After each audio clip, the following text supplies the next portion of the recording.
পুরো মধ্যপ্রাচ্য জুড়ে বাজছে তৃতীয় বিশ্বযুদ্ধের দামামা। লেবাননের ভূখণ্ড থেকে ইসরায়েলের ভূখণ্ডে ব্যাপক হামলা শুরু করেছে হিজবুল্লাহ। এবার হিজবুল্লাহর সঙ্গে যোগ দিতে বদ্ধপরিকর ইরান সহ সকল প্রক্সি বাহিনী। যে কোনো সময় ভয়ঙ্কর হামলার মুখোমুখি হতে হবে ইহুদিবাদী ইসরায়েলকে। আর এরই মধ্যেই আমাদের হাতে এসে পৌঁছেছে গুরুত্বপূর্ণ আন্তর্জাতিক সংবাদ। শুরুতেই জানিয়ে দিব এই সংবাদগুলোর শিরোনাম। লেবাননে বোমা হামলার মধ্যেও টিকে থাকবে হিজবুল্লাহ, বলল আয়াতুল্লাহ উজামা খামেনি। এদিকে ইরাক থেকে ইসরায়েলের ড্রোন হামলা ইরানপন্থী যোদ্ধাদের। জানাবো হামাসের কাছে ইসরায়েল পরাজিত হয়েছে, ইরানের প্রেসিডেন্টের মন্তব্য। এছাড়াও জানিয়ে দিব লেবাননে অতর্কিত হামলা চালাতে ইসরায়েলকে সমর্থন দিচ্ছে যুক্তরাষ্ট্র। সর্বশেষ জানিয়ে দিব পশ্চিমা বিশ্বকে পারমাণবিক হামলার হুঁশিয়ারি পুতিনের। এতক্ষণ শুনছিলেন সংবাদ শিরোনাম, এবারে বিস্তারিত। তবে তার আগে আপনি যদি ইহুদিবাদী ইসরায়েলের ভূখণ্ডে ইরান ও হিজবুল্লাহ সহ সকল প্রক্সি বাহিনীর হামলাকে সমর্থন করে থাকেন, তাহলে ভিডিওর কমেন্টস বক্সে ইয়েস লিখে জানিয়ে দিন আপনার মূল্যবান মতামত। আর যদি ফিলিস্তিন ও সকল মুসলিম বিশ্বের প্রতিরোধকামী যোদ্ধাদের ভালোবেসে থাকেন, তাহলে ভিডিওটিতে একটি লাইক দিয়ে সম্পূর্ণ ভিডিও দেখার অনুরোধ রইল। লেবাননে বোমা হামলার মধ্যেও টিকে থাকবে হিজবুল্লাহ, আয়াতুল্লাহ খামেনির মন্তব্য। ইরানের সর্বোচ্চ নেতা আয়াতুল্লাহ আলী খামেনি জোর দিয়ে বলেছে, ইসরায়েলের হামলায় শীর্ষ কয়েকজন কমান্ডার হারানোর পরও লেবাননের হিজবুল্লাহ শক্তভাবে দাঁড়িয়ে আছে। ইসরায়েলের টানা তৃতীয় দিনের মতো শিয়া সশস্ত্র গোষ্ঠীটির উপর হামলা অব্যাহত রেখেছে খামেনি বলেন, হিজবুল্লাহ দুর্বল হয়ে গেলেও টিকে থাকবে। খবর আল জাজিরার। তিনি বলেন, হিজবুল্লাহর কার্যকরী ও মূল্যবান কয়েকজন সদস্য শহীদ হয়েছে, যা নিঃসন্দেহে গোটা গোষ্ঠীকে ক্ষতিগ্রস্ত করেছে। তবে এটি এমন কোনো ক্ষতি নয় যা তাদের নতজানু করে ফেলতে পারবে। ইরানের এই ধর্মীয় নেতা বলেন, হিজবুল্লাহর সাংগঠনিক শক্তি বেশ জোরালো, তাদের যোদ্ধারা বেশ শক্তিশালী। একজন শীর্ষ কমান্ডারের মৃত্যুতে তারা দুর্বল হবে না। ফিলিস্তিনি ও লেবানিজ প্রতিরোধ চূড়ান্ত বিজয় অর্জন করবে, এই ঘোষণা দিয়ে তিনি বক্তব্য শেষ করেন। গত বছরের অক্টোবরে গাজায় যুদ্ধ শুরু হওয়ার পর থেকে প্রায় প্রতিদিনই লেবানন ইসরায়েল সীমান্তে হিজবুল্লাহ ও ইসরায়েলি বাহিনীর মধ্যে হামলা পাল্টা হামলা চলে আসছে। লেবানন ও সিরিয়ায় হিজবুল্লাহ সদস্যদের উপর ডিভাইস হামলা হলে গত সপ্তাহে দুই পক্ষের মধ্যে উত্তেজনা নাটকীয়ভাবে বেড়ে যায়। দূর থেকে ডিভাইস বিস্ফোরণের মাধ্যমে হামলার দায় ইসরায়েলের উপর চাপিয়েছে হিজবুল্লাহ। এতে অন্তত ৩৯ জনের প্রাণ গেছে, আহত হয়েছে প্রায় ৩,০০০ জন। নিরাপত্তা বিশ্লেষকরা বলছে, এই হামলা সাইবার যুদ্ধে নতুন ভয়াবহ এক বাঁক। তৃতীয় দিনের মতো ইসরায়েলের যুদ্ধ বিমান লেবাননে বোমা হামলা চালিয়েছে। চলতি সপ্তাহে বিমান হামলায় লেবাননে ৬৫০ জন মানুষ প্রাণ হারিয়েছে। হিজবুল্লাহর জ্যেষ্ঠ কমান্ডার ইব্রাহিম আকিল ও ইব্রাহিম মোহাম্মদ কুবাইসি সম্প্রতি সংঘাতে গোষ্ঠীটির অনেক জ্যেষ্ঠ নেতা নিহত হয়েছে। ইসরায়েলের ভূখণ্ড লক্ষ্য করে আবারও ড্রোন ছুড়ল ইরান ভিত্তিক সশস্ত্র গোষ্ঠী ইসলামিক রেজিস্ট্যান্স। দেশটির ইলাদ শহর লক্ষ্য করে অন্তত ২টি ড্রোন ছোড়া হয়েছে। খবর বার্তা সংস্থা রয়টার্সের। এক বিবৃতিতে হামলার দায় স্বীকার করেছে ইরানপন্থী সশস্ত্র গোষ্ঠীটি। এর মধ্যে একটি ড্রোন ভূপাতিত করা হলেও অপরটি আঘাত হানে শহরের বন্দর এলাকায়। তেল আবিব জানায়, ড্রোনের আঘাতে একটি ভবন ক্ষতিগ্রস্ত হয়েছে। আহত হয়েছে অন্তত ২ জন।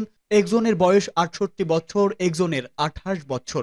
লেবাননে ইসরায়েল ভয়াবহ হামলা শুরুর পর কয়েক দফা ইসরায়েলকে লক্ষ্য করে ইরাক থেকে হামলা চালানো হয়েছে। এর আগে ইসলামিক রেজিস্ট্যান্সের একাধিক হামলার লক্ষ্য ছিল ইসরায়েলের দখলকৃত গোলান মালভূমি।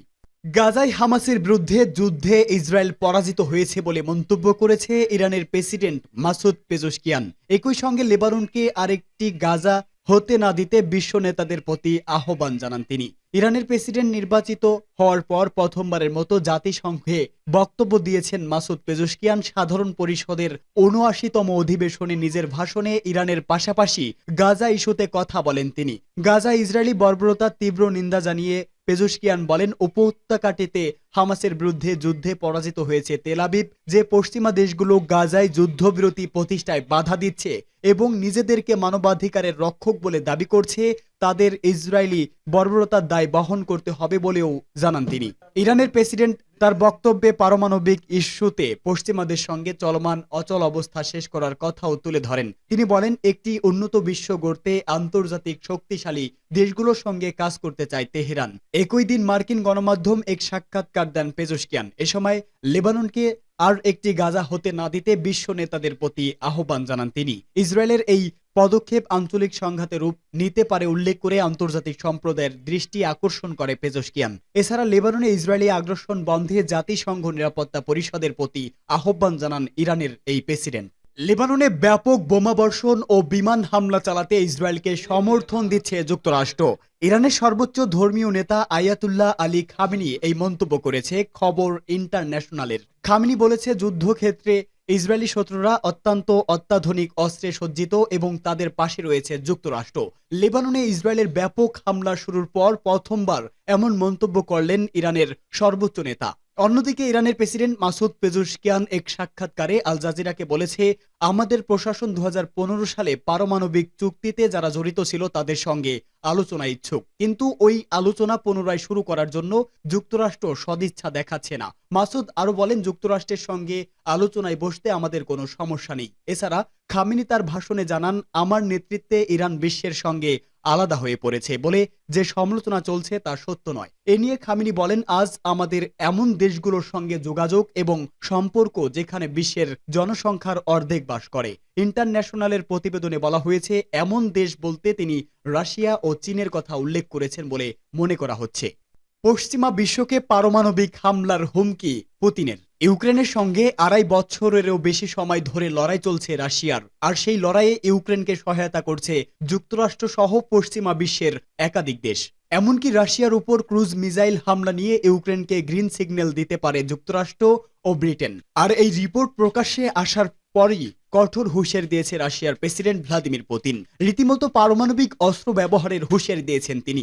রাশিয়ার পারমাণবিক অস্ত্র ব্যবহারের নিয়ম ও পূর্ব শর্ত পরিবর্তনের বিষয়টি বিবেচনা করার কথাও জানিয়েছেন তিনি। পৃথক প্রতিবেদনে এই তথ্য জানিয়েছে বার্তা সংস্থা রয়টার্স ও সংবাদ মাধ্যম বিবিসি। রয়টার্সের প্রতিবেদনে বলা হয়েছে, প্রেসিডেন্ট ভ্লাদিমির পুতিন পশ্চিমা বিশ্বকে সতর্ক করে দিয়ে বলেছে, যদি প্রচালিত ক্ষেপণাস্ত্র দিয়ে রাশিয়ায় আঘাত করা হয় তাহলে জবাবে রাশিয়া পারমাণবিক অস্ত্র ব্যবহার করতে পারে এবং কোনো পরমাণু শক্তিধর দেশের সমর্থনে যদি কোনো দেশ রাশিয়ায় হামলা চালায় তবে তার সেটি যৌথ হামলা বলে বিবেচনা করবে। অর্থাৎ রুশ ভূখণ্ডে মিসাইল হামলা চালানো হলে জবাবে পারমাণবিক অস্ত্র ব্যবহার করবে রাশিয়া। সংবাদ মাধ্যম বলছে, রাশিয়া নিরাপত্তা কাউন্সিলের সঙ্গে বৈঠক করেন প্রেসিডেন্ট পুতিন। সেখানে তিনি জানান, কোনো পরমাণু শক্তিধর দেশের সমর্থনে যদি অন্য কোনো দেশ রাশিয়ায় হামলা চালায় তবে তার সেটাকে যৌথ হামলা বলে বিবেচনা করবেন তারা, আর সেক্ষেত্রে তারা পারমাণবিক অস্ত্র ব্যবহার করবেন। মূলত ইউক্রেনকে ক্রুজ মিসাইল দিয়েছে ব্রিটেন, সেগুলো রাশিয়ার হামলা চালাতে ব্যবহার করা নিয়ে সম্প্রতি জল্পনা বেড়েছে। আর গত সপ্তাহে যুক্তরাষ্ট্রে যান ব্রিটেনের প্রধানমন্ত্রী কিয়ার স্টারমার। সেখানে তিনি প্রেসিডেন্ট জো বাইডেনের সঙ্গে বৈঠক করেন। এক রিপোর্ট বলছে, শক্তিশালী এই দুই রাষ্ট্রনেতা রাশিয়ার ভূখণ্ডে ইউক্রেনের হামলা নিয়ে আলোচনা করেন। আবার কয়েকদিন আগেই যুক্তরাষ্ট্র সফরে যান ইউক্রেনের প্রেসিডেন্ট ভলোদিমির জেলেনস্কি।